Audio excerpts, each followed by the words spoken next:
Hello दोस्तों, स्वागत है आप सभी का हमारे online channel Aradhya RAS academy में। दोस्तों, पूरे भारतवर्ष में जितनी भी प्रतियोगी परीक्षाएं आयोजित होती है उन सभी प्रतियोगी परीक्षाओं के लिए पॉलिटिकल साइंस के टॉपिक वाइज टॉप इंपोर्टेंट प्रश्नों की सीरीज स्टार्ट की गई थी, जिसमें अपने पॉलिटिकल साइंस के दोस्तों 32 चैप्टर हैं वो कंप्लीट हो चुके हैं। आज अपना इसमें 33वां नंबर का चैप्टर है और 33वें नंबर की ही क्लास है। दोस्तों, आज अपना टॉपिक है राजनीतिक दल। तो दोस्तों, राजनीतिक दल से संबंधित आज मैं आपके लिए टॉप 40 प्रश्न लेके आया हूं जो आपकी प्रतियोगी परीक्षा के लिए अत्यंत महत्वपूर्ण है। दोस्तों, आराध्या आरएएस एकेडमी के यूट्यूब चैनल को सब्सक्राइब जरूर करें, बेल आइकन को दबाएं, वीडियो को लाइक और अपने दोस्तों के पास में शेयर जरूर करें। तो चलिए दोस्तों, शुरू करते हैं आज का अपना इसमें पहला प्रश्न। देखिए, बहुत ही अच्छा लेवल का है ये प्रश्न। देखिए, भारत में दलीय व्यवस्था किस प्रकार की है? भारत में दलीय व्यवस्था किस प्रकार की है? तो दोस्तों देखिए, एक दलीय, द्विदलीय, बहुदलीय। तो कौन से दलीय व्यवस्था है? तो दोस्तों बहुदलीय व्यवस्था है भारत में। ठीक है, तो दोस्तों इसका सी नंबर का ऑप्शन सही उत्तर हो जाएगा। कांग्रेस, बीजेपी, आम आदमी पार्टी, इधर आरएलपी, कई खूब दलीय व्यवस्था है, बहुदलीय व्यवस्था है। सी नंबर का ऑप्शन राइट आंसर हो जाएगा इसका। देखिए, अगर आपने पिछले जो प्रश्न अगर नहीं देखे हैं, यानी कि पिछले 32 टॉपिक अगर नहीं देखे हैं, तो आप प्ले लिस्ट में जाइए, वहाँ पे आपको फोल्डर मिल जाएगा political science topic wise tuition के नाम से। तो आप वहाँ जाके पिछले सारी 32 क्लासें हैं वो जरूर देखें। देखिए, लोकतंत्र का कार्य संचालन किसके अभाव में असंभव है? यानी कि लोकतंत्र का कार्य संचालन किसके अभाव में असंभव है? तो इसका राइट आंसर हो जाएगा राजनीतिक दल के अभाव में असंभव है लोकतंत्र का कार्य संचालन। ठीक है, तो इसमें सी नंबर का ऑप्शन बिल्कुल सही उत्तर हो जाएगा। आगे देखिए, इसमें थर्ड नंबर प्रश्न, भारत में दलीय व्यवस्था की प्रमुख विशेषता क्या है? तो भारत में दलीय व्यवस्था की प्रमुख विशेषता वो क्या है? तो देखिए, अधिकांश दल प्रधानतः धर्म, भाषा व जाति पर आधारित हैं। बिल्कुल सही है।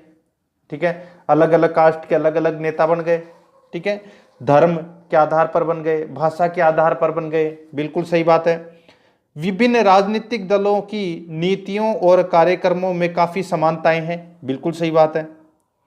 तीसरा नंबर का देखिए, विभिन्न क्षेत्रीय या राज्य स्तरीय राजनीतिक दलों की भरमार है। ये भी दोस्तों इसमें बिल्कुल सही है। यानी कि इसमें तीनों कथन ही बिल्कुल सत्य है। तो इसका राइट आंसर हो जाएगा डी नंबर का ऑप्शन बिल्कुल सही उत्तर, उपरोक्त सभी। ठीक है, आगे देखिए दोस्तों, इसमें 4 नंबर का प्रश्न है, निम्नलिखित कथनों पर विचार कीजिए। यानी कि दोस्तों कथन ए और कथन आर दे रखा है, अपने को बताना है कि कौन सा इसमें सही है। देखिए, भारत में स्थायी दलीय व्यवस्था नहीं है। बिल्कुल सही बात है, भारत में स्थायी दलीय व्यवस्था है वो बिल्कुल भी नहीं है। कथन आर देखिए, राजनीतिक दलों की राजनीतिक दलों की संख्या बहुत अधिक है। बिल्कुल सही बात है, बहुत है राजनीतिक दलों की संख्या।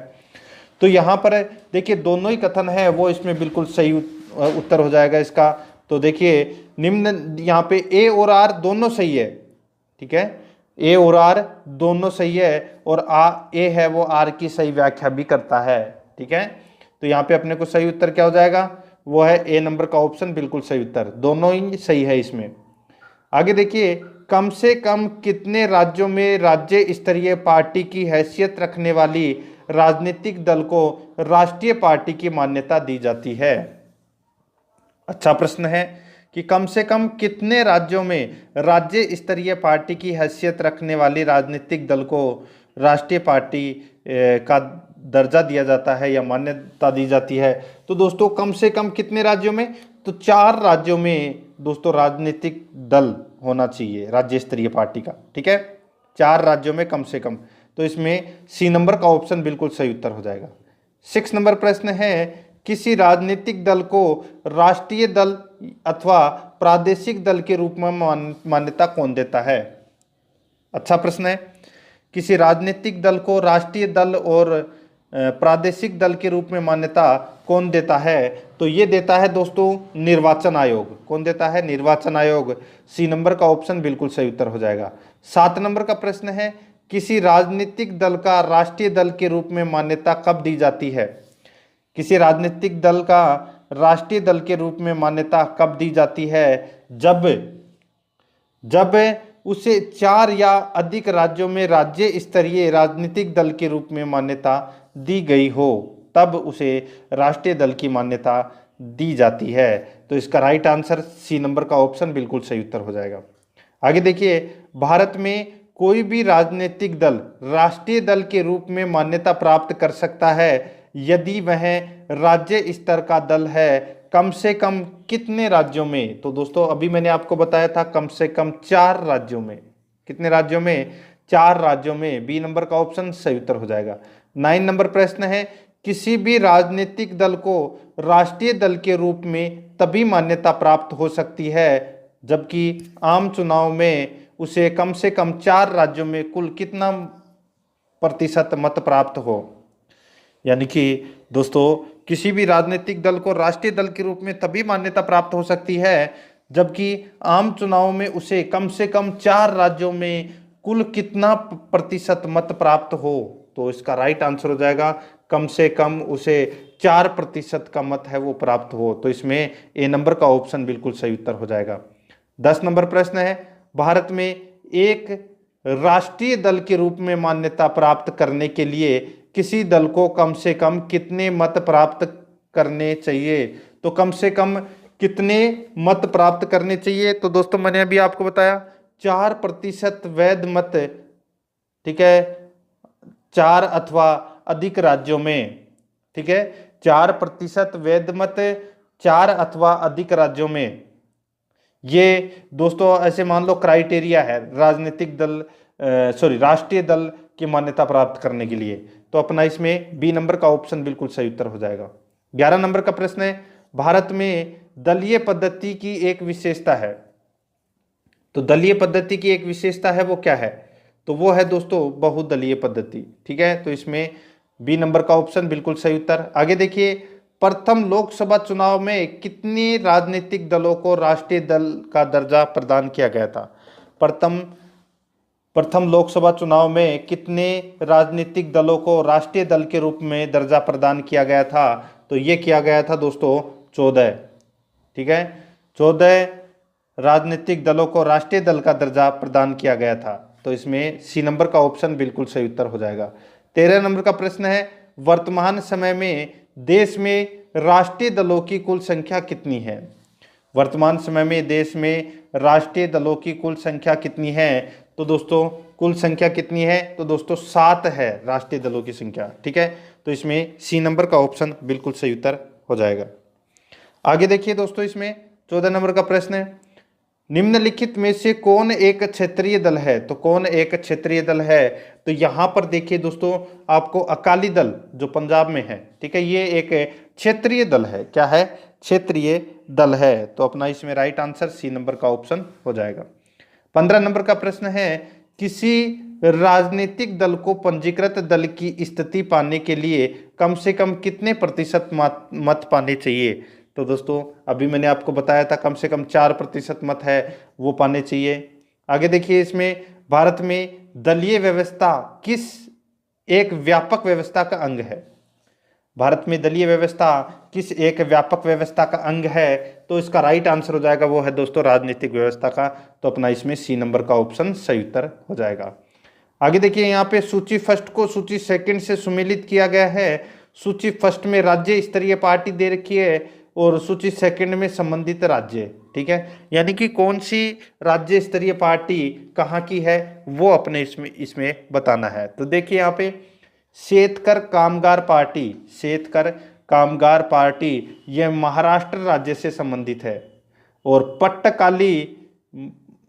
पट्टकाली मक्कल कथची ये जो राज्य स्तरीय पार्टी है ये पुदुचेरी की है। ठीक है, और रिवोल्यूशनरी पीपुल्स पार्टी ये दोस्तों केरल की है। और नेशनल कॉन्फ्रेंस ये पार्टी है दोस्तों इसमें जम्मू कश्मीर की। ठीक है, तो इसका राइट आंसर हो जाएगा वो है इसमें कौन सी 1 2 3 4, यानी कि इसमें आपको ए नंबर का ऑप्शन दिख रहा है वही अपना राइट आंसर हो जाएगा। आगे देखिए 18 नंबर का प्रश्न है, भारतीय साम्यवादी दल में किस वर्ष विभाजन होने पर भारतीय साम्यवादी दल का जन्म हुआ? भारतीय साम्यवादी दल में किस वर्ष विभाजन होने पर भारतीय साम्यवादी दल का जन्म हुआ, तो इसका राइट आंसर हो जाएगा वो है दोस्तों 1964 में भारतीय साम्यवादी दल का जन्म हुआ। बी नंबर ऑप्शन सही उत्तर। आगे देखिए, भारतीय राष्ट्रीय कांग्रेस का गठन किस वर्ष हुआ था? तो भारतीय राष्ट्रीय कांग्रेस का गठन है वो 1885 में हुआ था। ठीक है, सबको पता है, ए नंबर का ऑप्शन सही उत्तर हो जाएगा। आगे देखिए, कांग्रेस का चुनाव चिन्ह क्या है? तो दोस्तों कांग्रेस का चुनाव चिन्ह है वो है पंजा। और भारतीय जनता पार्टी का चुनाव चिन्ह क्या है? तो वो है कमल। ठीक है, तो इसमें सी नंबर का ऑप्शन बिल्कुल सही उत्तर हो जाएगा। आगे देखिए, भारतीय जनता पार्टी का चुनाव चिन्ह क्या है? तो दोस्तों मैंने अभी आपको बताया क्या है, कमल। तो इसका राइट आंसर क्या हो जाएगा? वो है दोस्तों इसमें बी नंबर का ऑप्शन बिल्कुल सही उत्तर हो जाएगा। ठीक है, आगे देखिए दोस्तों, इसमें 22 नंबर प्रश्न है, निम्नलिखित चुनाव चिन्हों में से कौन सा चुनाव आयोग द्वारा लोकसभा विधानसभा चुनाव में एक से अधिक राजनीतिक दल के लिए आरक्षित है? ठीक है, तो वो है दोस्तों इसमें कौन सा चुनाव चिन्ह? दोबारा देखिए इस प्रश्न को, अच्छा प्रश्न आप इसको कह सकते हैं। निम्नलिखित चुनाव चिन्ह में से कौन सा चुनाव आयोग द्वारा लोकसभा या विधानसभा चुनाव में एक से अधिक राजनीतिक दलों के लिए आरक्षित है? तो वो है हाथी। कौन सा है? हाथी। तो अपना इसमें डी नंबर का ऑप्शन बिल्कुल सही उत्तर हो जाएगा, हाथी। आगे देखिए, इसमें 23 नंबर प्रश्न है, धनुष एवं तीर का निशान है, तो ये कौन सी पार्टी का दोस्तों चुनाव चिन्ह है? धनुष एवं तीर। तो दोस्तों ये झारखंड मुक्ति मोर्चा है, झारखंड मुक्ति मोर्चा, उसका चुनाव चिन्ह है धनुष एवं तीर का निशान। तो इसमें सी नंबर का ऑप्शन बिल्कुल सही उत्तर हो जाएगा। आगे देखिए, भारतीय कम्युनिस्ट पार्टी यानी कि सीपीआई का अस्तित्व किस वर्ष में हुआ था? तो दोस्तों सीपीआई का जो अस्तित्व है वो कौन से वर्ष में हुआ था? तो ये हुआ था दोस्तों सन 1921 में। कब हुआ था? सन 1921 में। तो इसका राइट आंसर डी नंबर का ऑप्शन सही उत्तर हो जाएगा। आगे देखिए, भारत में मुस्लिम लीग की स्थापना कब हुई? तो भारत में मुस्लिम लीग की स्थापना 1906 ईस्वी में हुई थी। कब हुई थी? 1906 ईस्वी में। सी नंबर का ऑप्शन सही उत्तर हो जाएगा। आगे देखिए, गांधीवादी समाजवाद किस राजनीतिक दल का वैचारिक नारा है? गांधीवादी समाजवाद किस राजनीतिक दल का वैचारिक नारा है? तो इसका राइट आंसर हो जाएगा वो है दोस्तों इसमें भाजपा का। ठीक है, तो इसमें बी नंबर का ऑप्शन सही उत्तर। नेक्स्ट है, किसी मान्यता प्राप्त राजनीतिक दल को चुनाव आयोग द्वारा चुनाव चिन्ह के आवंटन के निर्णय के विरुद्ध निम्न में से कहां अपील की जा सकती है? तो कहां अपील की जा सकती है? तो दोस्तों सुप्रीम कोर्ट में अपील है वो की जा सकती है। ए नंबर का ऑप्शन सही उत्तर। आगे देखिए, किस राजनीतिक दल का चुनाव चिन्ह 1952 के आम चुनाव से अब तक अपरिवर्तित रहा है? यानी कि किस राजनीतिक दल का चुनाव चिन्ह 1952 के आम चुनाव से अब तक अपरिवर्तित रहा है? तो इसका राइट आंसर हो जाएगा वो है दोस्तों इसमें सीपीआई। ठीक है, ए नंबर का ऑप्शन बिल्कुल सही उत्तर हो जाएगा। आगे देखिए, पशु पक्षी चुनाव चिन्ह रहने के कारण निर्वाचन आयोग के निर्देशानुसार किस राजनीतिक दल ने सर्वप्रथम नवंबर 1994 में अपना चुनाव चिन्ह बदला? यानी कि पशु पक्षी का चुनाव चिन्ह रहने के कारण निर्वाचन आयोग के अनुसार यानी कि निर्वाचन आयोग के निर्देशानुसार किस राजनीतिक दल ने सर्वप्रथम नवंबर 1994 में अपना चुनाव चिन्ह बदला था? तो किसने बदला था? तो ये बदला था दोस्तों फॉरवर्ड ब्लॉक ने। तो इसका राइट आंसर ए नंबर का ऑप्शन बिल्कुल सही उत्तर हो जाएगा।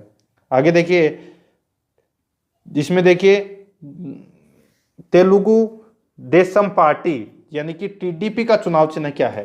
तो टीडीपी का चुनाव चिन्ह है वो क्या है दोस्तों? वो है साइकिल। ठीक है, तो इसमें बी नंबर का ऑप्शन बिल्कुल सही उत्तर। नेक्स्ट है, निम्नलिखित में से कौन सा या कौन से राजनीतिक दल राष्ट्रीय राजनीतिक दल हैं? ठीक है, यानी कि कौन सा राजनीतिक दल है वो राष्ट्रीय राजनीतिक दल है। तो यहां पे देखिए कौन कौन से हैं वो। तो देखिए दोस्तों, इसमें मुस्लिम लीग, रिवोल्यूशनरी सोसाइटी पार्टी, इसमें से दोस्तों कोई से भी राजनीतिक दल है वो नहीं है। ठीक है, कोई से भी नहीं है इनमें से। तो इसका राइट आंसर क्या हो जाएगा?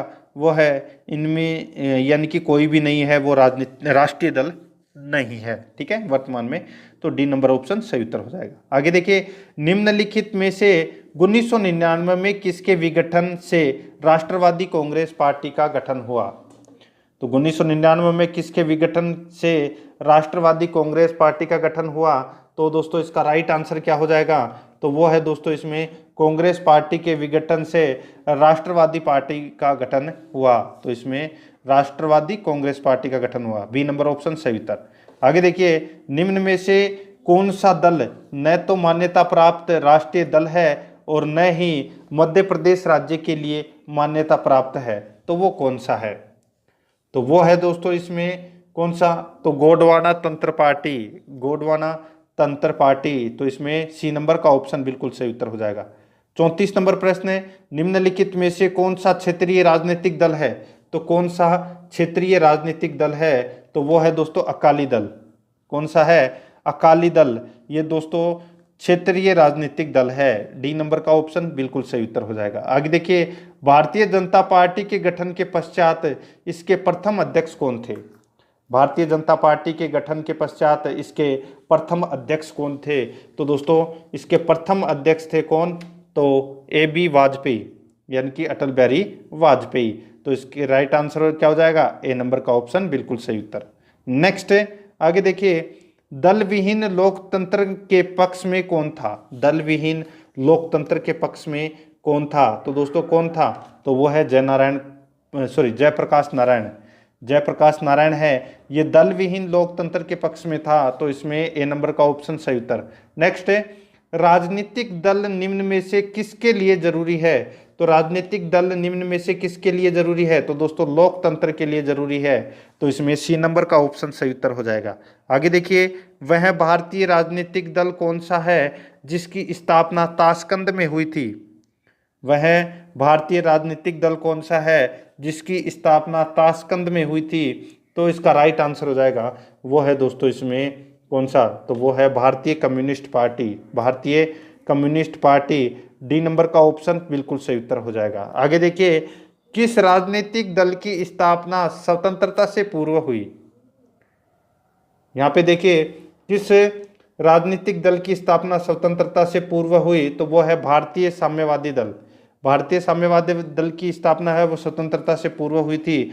सी नंबर का ऑप्शन सही उत्तर। नेक्स्ट है, निम्नलिखित में से किसकी स्थापना BR अम्बेडकर द्वारा की गई थी? तो BR अम्बेडकर के द्वारा दोस्तों, यानी कि भीमराव अम्बेडकर के द्वारा कौन सी पार्टी या दल की स्थापना की गई? तो वो है स्वतंत्र श्रमिक दल।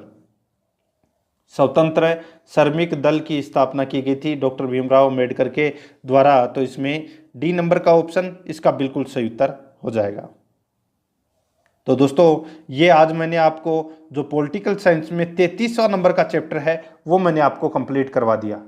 ठीक है, आज अपना टॉपिक का नाम था राजनीतिक दल, उससे संबंधित मैंने आपको टॉप 40 प्रश्न कंप्लीट करवा दिए। अगर आपने पिछले 32 टॉपिक पॉलिटिकल साइंस के अगर नहीं देखे हैं तो आप प्लेलिस्ट में जाइए, वहाँ पे आपको फोल्डर मिल जाएगा political science topic wise question के नाम से। तो आप वहाँ जाके पिछली सारी क्लासें हैं वो जरूर देखें और आराध्या आरएस एकेडमी के यूट्यूब चैनल को सब्सक्राइब जरूर करें, बेल आइकन को दबाएं, वीडियो को लाइक और अपने दोस्तों के पास में शेयर जरूर करें। मिलते हैं दोस्तों नेक्स्ट वीडियो में। जय हिंद, जय भारत।